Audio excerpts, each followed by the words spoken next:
January 8th, 1975. That's it? Okay. I'm turning 50 in January. I can't believe it. I feel like so much time has passed. As a working artist, it really defined who I was. It defined my personality. It helped create my ego. I was always such a shy person, a shy kid. My art allowed me to express in a way at the time I didn't think I was able to express in any other way unless it was through my art. Who I was defined by what I made and the kind of work that I was doing. But as I got older, I realized that there were gaps in my life that I felt the work that I was making couldn't fill in.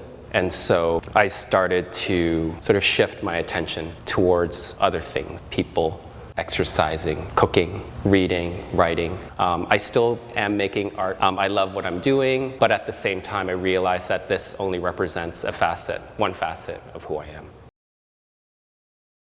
A lot of my identity is rooted in what I didn't have when I was younger. Coming from a working class family, we didn't have a lot. We really had very, very little. It's like I knew we didn't have stuff because I could see around me what my friends had. And I'm sorry, but I wanted that too, you know? I'd be lying to you if I said that the things that I had in my life didn't represent me, because they do. I was really fortunate to have started making, more money than I've ever known. I spent it on a lot of trivial, expensive things. Those things don't represent who I am anymore. But other things do. Things that I have in terms of creativity, in terms of being able to draw at the level that I can, having confidence in a way that I didn't used to before. Those represent me, but also in terms of things, yes, my home, it represents who I am. And even these little things, these blue nail polishes. This is something I probably would have never done about 5 to 6 years ago as a gay man. I had a lot of internalized homophobia. So I wanted to be very sort of male presenting, cis presenting, masculine presenting, and so this for me didn't represent that. But these I see as things, not my nails, sorry, the nail polish. And so it does represent who I am. The home for me is defined, its location is defined by the people who I love and care about.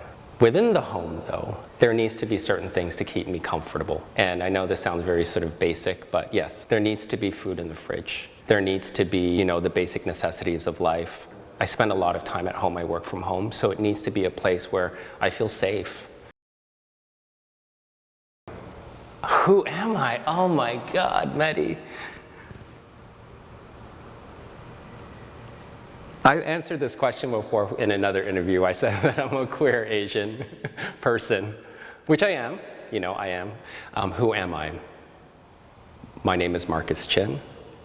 I'm trying to decolonize it, so it's actually Marcus, because its roots are Portuguese. I'm gonna give you a very straightforward biography. I was born in Mozambique, Africa, second generation.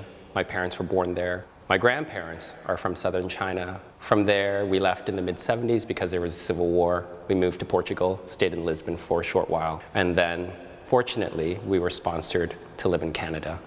So that's kind of my sort of brief biography. But in terms of who I am outside of that, I would say that if you asked me maybe 10 years ago, I think I could have given you a more concrete answer, but I keep on surprising myself. I really don't know anymore. I'm just trying to be open to discover who I am. So maybe that's who I am. I'm open.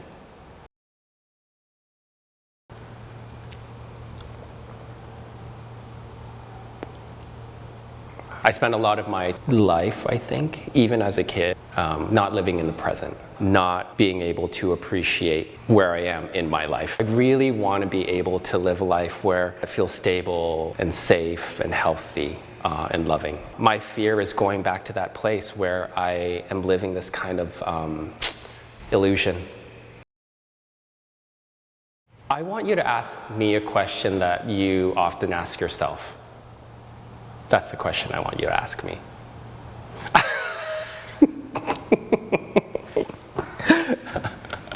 Good one, right?